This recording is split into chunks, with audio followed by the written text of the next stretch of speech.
Muhammad Ali is widely regarded as one of the greatest boxers in history, but his significance goes far beyond sport. He was not only a champion in the ring, but also a figure who influenced culture, politics, and global conversations about identity and power. Before he became Muhammad Ali, he was Cassius Clay Jr., and before he became a global icon, he was a young boy growing up in a racially segregated America. Muhammad Ali was born on January 17, 1942, in Louisville, Kentucky, in the United States. At the time of his birth, segregation laws were still in effect across much of the country. This meant that Black Americans faced legal and social restrictions in housing, education, and public services. Ali grew up in this environment, which shaped his awareness of inequality from an early age. His father worked as a sign painter, while his mother worked as a domestic worker. The family lived in modest conditions, but placed importance on discipline and effort. A defining moment in Ali's life occurred when he was 12 years old. His bicycle was stolen. Angry and determined, he reported the theft to a police officer named Joe Martin. Ali told the officer he wanted to fight whoever had taken his bicycle. Joe Martin responded by telling him that before he could fight, he needed to learn how to box. This encounter introduced Ali to boxing. He began training immediately and showed natural talent. He developed speed, coordination, and confidence. As an amateur boxer, he built an impressive record. His performances earned him a place on the United States Olympic team. In 1960, at the age of 18, he competed in the Summer Olympics in Rome, Italy. He fought in the light heavyweight division and won the gold medal. This victory brought him international recognition. It also marked the transition from amateur to professional boxing. Ali turned professional shortly after the Olympics. In his early professional career, he quickly gained attention. He defeated multiple opponents and remained undefeated. But what made him different was not just his performance, it was his personality. Ali spoke with confidence.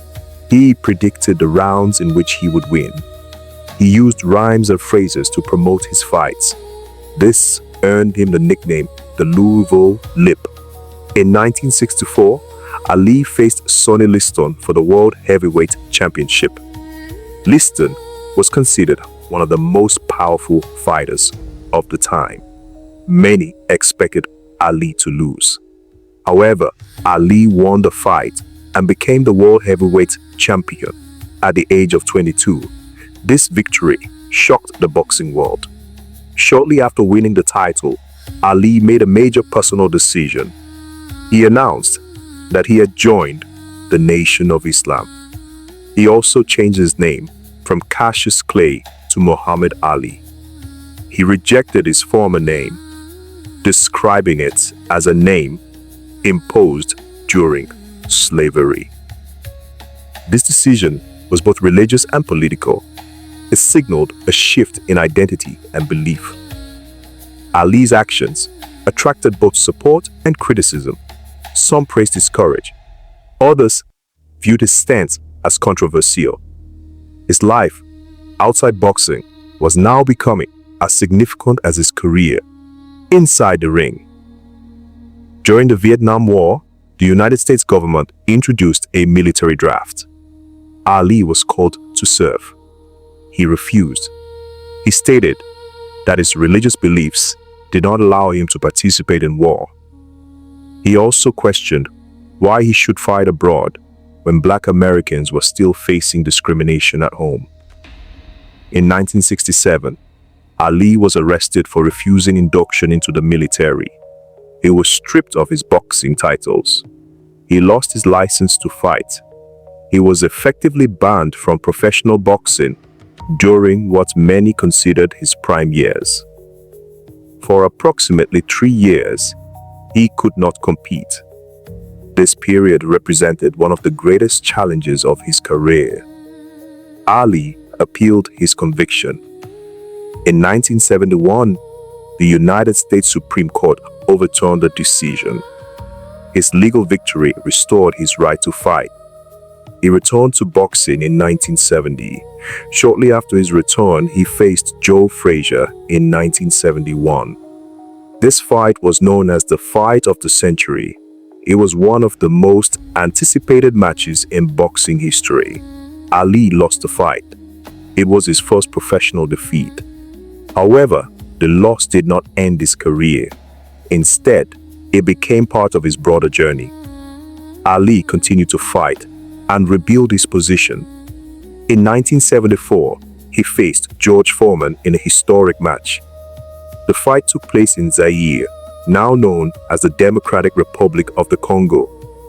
It was called the Rumble in the Jungle. Foreman was younger and physically stronger. Many expected him to win. Ali used a different approach. He adopted a strategy known as the rope-a-dope. He leaned against the ropes and allowed Foreman to expend energy. As Foreman became tired, Ali counterattacked. He won the fight by knockout. This victory allowed him to regain the heavyweight title. Ali became the first boxer to win the World Heavyweight Championship 3 times. Muhammad Ali's influence on boxing was not limited to his victories. He changed how the sport was performed and how it was perceived. Before Ali, heavyweight boxers were generally known for strength and power. Ali introduced speed and movement at a level that was unusual for his size. He relied on footwork, reflexes, and timing, rather than just force. He often kept his hands low, which was considered risky, but used his speed to avoid punches. His fighting style forced opponents to adapt. Many struggled to match his pace and unpredictability. Ali also changed how fighters promoted themselves. He used media attention effectively. He gave interviews, made bold predictions, and built anticipation before fights.